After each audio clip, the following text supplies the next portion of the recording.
Alden, it's your update. Yan, namasyal sila Alden kasama sila Mama Ren at Laysam at Team A. Ay naganap sila ng mga kainang restaurant dyan sa Hong Kong. Ayan, dyan sila nag-shoot dati ng Hello Love Goodbye sa Hong Kong. Ayan, dyan kumain ng Team A. Dyan sa Dim Sum Library. Ayan pa nga si Laysam, oh. Ayan, nakapila.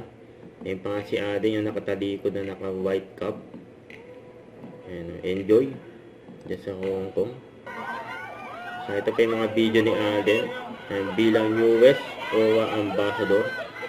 Pinagkaguluhan si Alden ng mga Pinoy OFW dyan sa Hong Kong.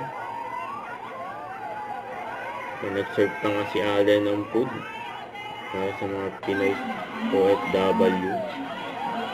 Ang Alden Richard mas guwapo sa personal, sabi doon.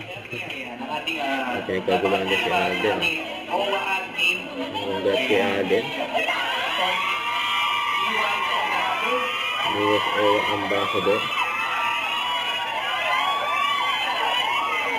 Masaya silang lahat nang makita si Alden sa personal.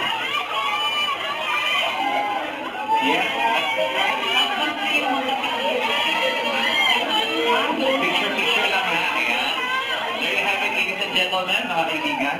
Ganyan yan ni Alden mga Pinoy So yan OFW. po ang ating very own, the US Ambassador of OWA, Mr. Alden Richard.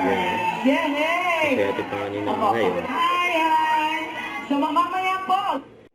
Don't forget to subscribe, click the notification bell for more update. This is Richard Reaction Vlog. Stay tuned for more videos. See ya.